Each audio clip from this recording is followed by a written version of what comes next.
मंगलमूर्ति मारुति नंदन सकल मंगल मूल निकंदन।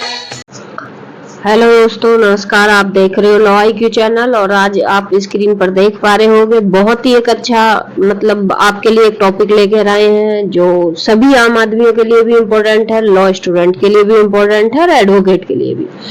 तो आइए जान लेते हैं। और स्क्रीन पर आप देख भी रहे हैं, शादी से मिले उपहार की सूची बनाएं। वर वधु पक्ष दोनों जो है जो उपहार में मिलते हैं, शादी में जो उपहार मिलते हैं, गिफ्ट मिलते हैं, उनमें सूची बनाएं। उसको दहेज तो नहीं कह सकते क्योंकि दहेज तो मना है लेन देन करना, लेकिन उपहार आप ले दे सकते हो। तो उसके लिए कोर्ट ने कहा है, इलाहाबाद हाई कोर्ट ने, कि आप जो है उन उपहारों की सूची बनाओ वर वधु पक्ष, और उस पे जो है क्या करो, उस पे हस्ताक्षर करें। हाई कोर्ट ने ये बात कही है। तो आइए थोड़े से उसके बारे में डिटेल में देखते हैं कि क्या कहा है। इलाहाबाद हाई कोर्ट ने कहा कि शादी के दौरान जो उपहार आप देते हैं उनकी सूची बनानी चाहिए और उस पे वर वधु दोनों पक्ष के क्या करना चाहिए, दोनों पक्ष क्या करना चाहिए, हस्ताक्षर करने चाहिए। उससे क्या होगा, लोग जो दहेज से का मुकदमा जब किया जाता है तो उसमें अधिक लिख देते हैं जितना नहीं दिए होते। तो उससे क्या होगा कि ये पता चल जाएगा कि उन्होंने सच में कितना दिया था दहेज में, यानी कि जो उपहार में, जो गिफ्ट में जो दिया गया था शादी में, वो कितना था।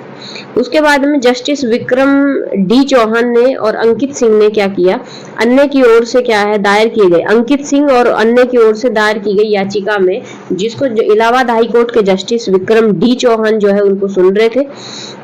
और उस याचिका में क्या किया गया था, उन्होंने ये आदेश दिया और जस्टिस चौहान ने कहा है कि जो दहेज की मांग के आरोप से जुड़े हुए मामले जो होते हैं, जो दहेज की मांग के आरोप से जुड़े हुए जितने भी मामले हैं, पक्षकार अपनी याचिकाओं के साथ उपहार की सूची लगाएं, यानी कि जो भी उपहार की सूची है उसको वो लगाएं। और क्योंकि उसमें जो है जो उपहार की सूची है उसको वो दाखिल नहीं करते हैं, बस ऐसे ही बोल देते हैं कि ये दिया था, ये लिया था।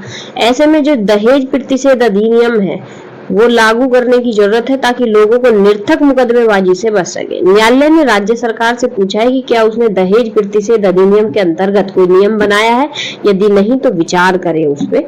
High court, Allahabad high court ने कहा है जो अगर ऐसा किया जाएगा कि उस पे उपहार की जो सूची है उस पे हस्ताक्षर किए जाएंगे, वो बनाई जाएगी, तो जो निरर्थक मतलब कि अननेसेसरी जो दहेज के मुकदमे होते हैं उनसे बचा जा सकता है।